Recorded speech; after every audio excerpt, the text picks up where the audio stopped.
Hello, in this video, I'm going to be explaining how we can use RaceEntry's live results software to connect to race day scoring in order to upload live race results and also send live finisher texts. So the first thing we're going to see once we open up the live results software is the sign-in screen. You just sign in with your regular RaceEntry credentials. So once you're in there, you're going to see a list of upcoming races that are connected to your account. So you're going to select the event that you would like to upload results for and click Manage Results. For race day scoring, you can select local scoring software and then continue. And you're going to see this lovely page.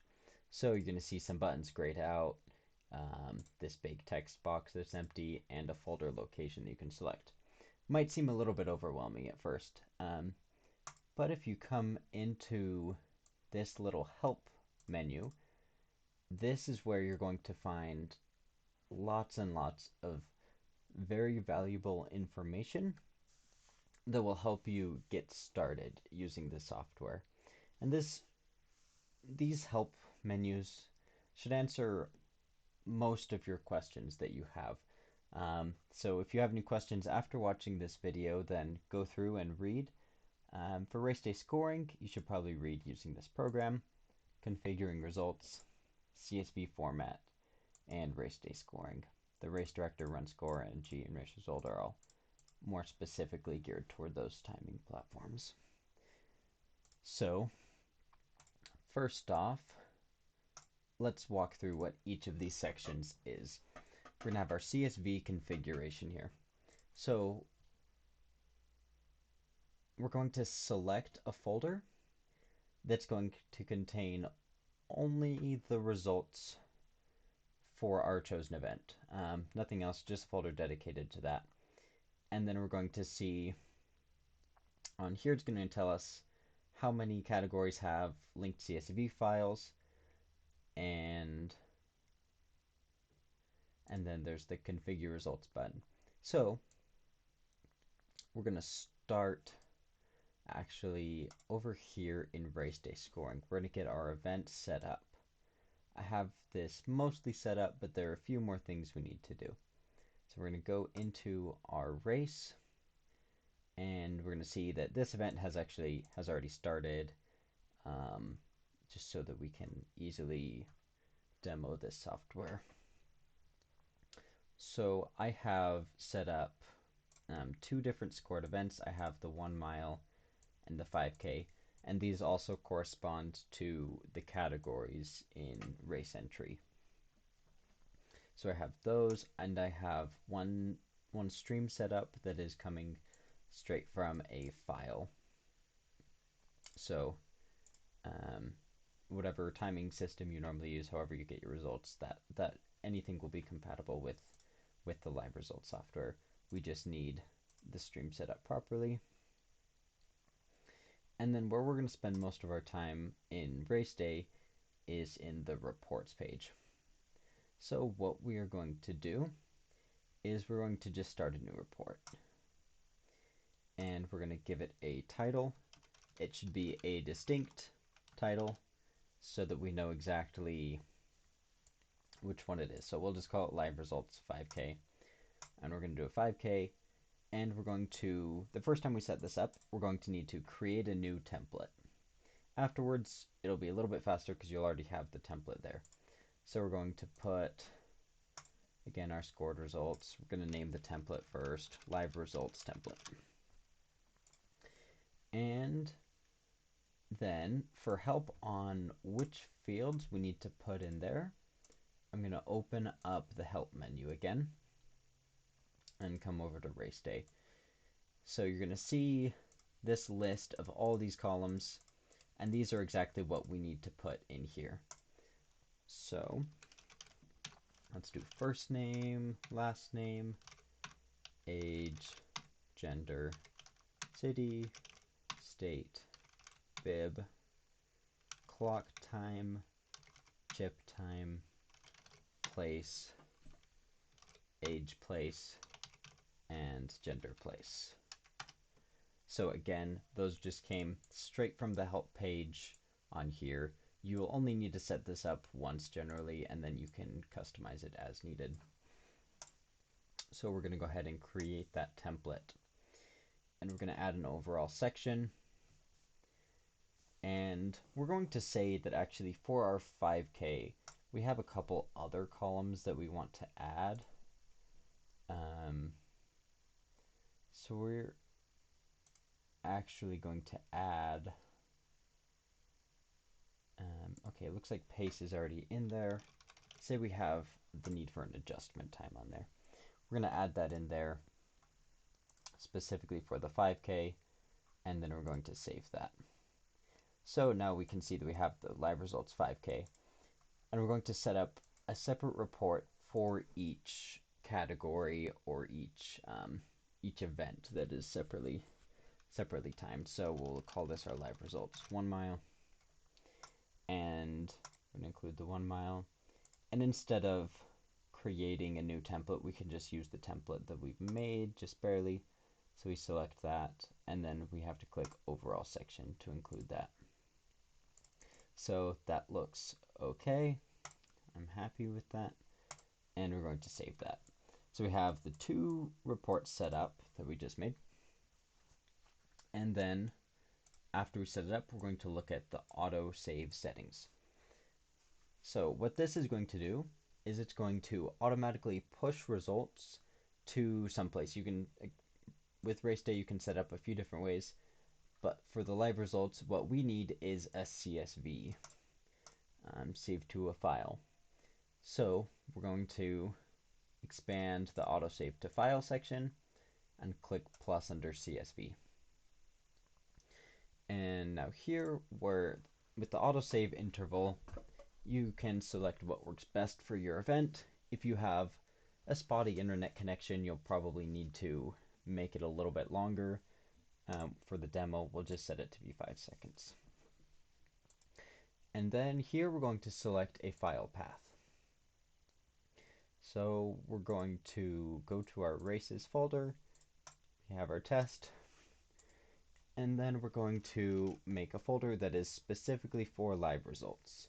So I'm just going to call it outputs. Doesn't really matter what you call it as long as it's only the results files in here. So we're going to call this 1mile.csv. It'll make sure that we want to create that, and we'll click yes. And now we're going to click add stream. So that shows like that. That means it will be saving it. That's great. And that one is done. The 1 mile is good. Now we're going to click Autosave Settings for the 5K and do pretty much the same thing. Do every 5 seconds. And we make sure that we're in the same folder, and we're going to call this the 5k.csv.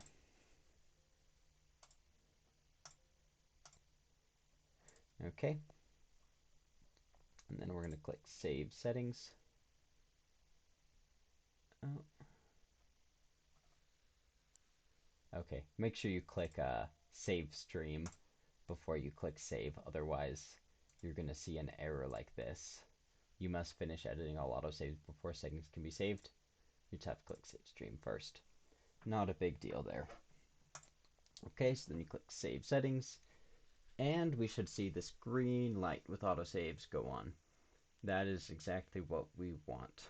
So these two are going to be auto-saving over into that outputs file, outputs folder. So we see that those are both being updated every 5 seconds. Exactly what we want. Okay, now we need to go back into our live results software, and we're going to configure this. So you have to tell it where those results are located in the CSV configuration. So we're going to go ahead and select that same folder, outputs folder. Okay, so once we have that folder selected, we're going to go into configure results. This is where we're going to set up the individual settings for each category. So we're going to start with our 5K, and we're going to make sure we click the corresponding output file. So this is where it helps to give it a unique file name and to not have a million files cluttering this. So make sure that you put in a timer email here. This is what will be displayed publicly on RaceEntry's website in case there are any discrepancies with the results. And for most simple setups, that's all you're going to have to do on here.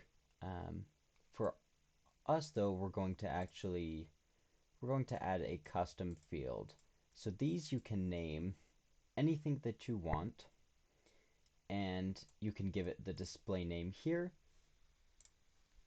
And then here in the CSV header, you can go ahead and select the corresponding header as race day names it.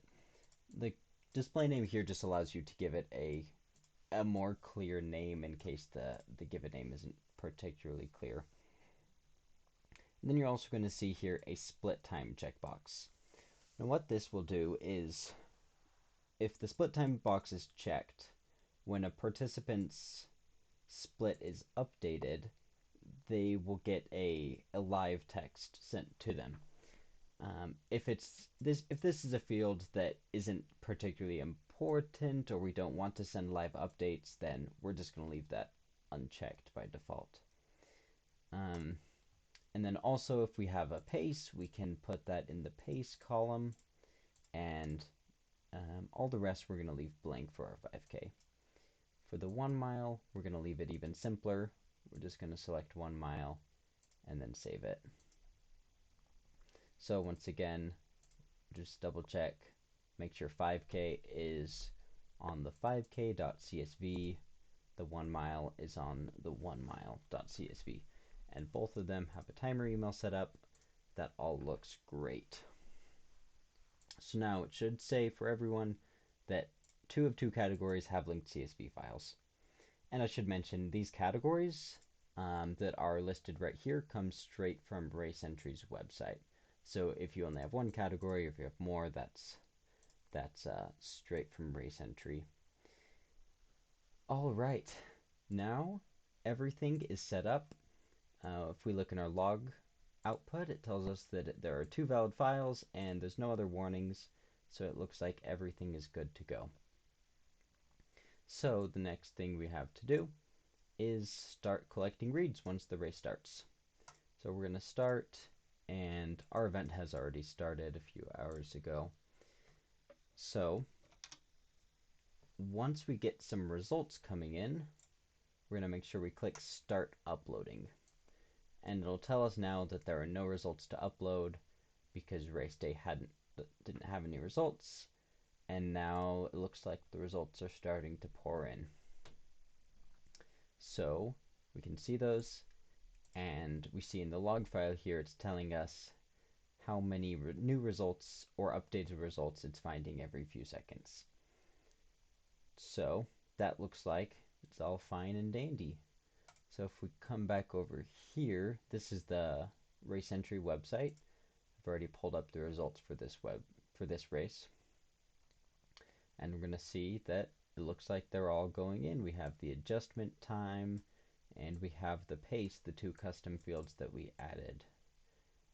And everything else looks great. It's got the age division, the gender place, age place. That looks great. The 1 mile also looks wonderful. So that's your basic usage on this.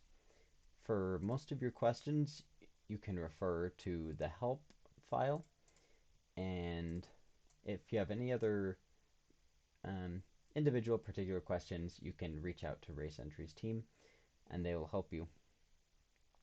Say though these reads we decided are bad and we need to clear out all of them. We can go ahead and clear them all, but the live results software will not go ahead and delete those, just to be sure to not delete any official times. So you'll see that all the results are still there, even after race day has auto-saved and removed those from the results. So what we need to do is use this clear and re-upload all button. This you should only have to use in a few cases, but it's here just in case you need it. So what this does, this will tell you exactly what it does. Any results previously uploaded to race entry will be deleted and will be replaced with the currently selected results. Depending on the size of the categories, there may be an interval during which results will not be available as they're re-uploaded. So if you have hundreds and hundreds or thousands of results, it may take a few seconds to upload and insert all of those into the database. So, but for us, we're just going to go ahead and delete everything. It tells us here there's 0 results to upload, and it's successfully flushed results for each of our categories. Then when we reload the page, we'll see that everything is gone. And you can do the same thing if in race day you need to delete one person's time. You can delete it, let it autosave, and then you can do the same thing, clear and re-upload all, to have that person's time removed from here. And I think that is about everything to do with race day scoring and the live results software.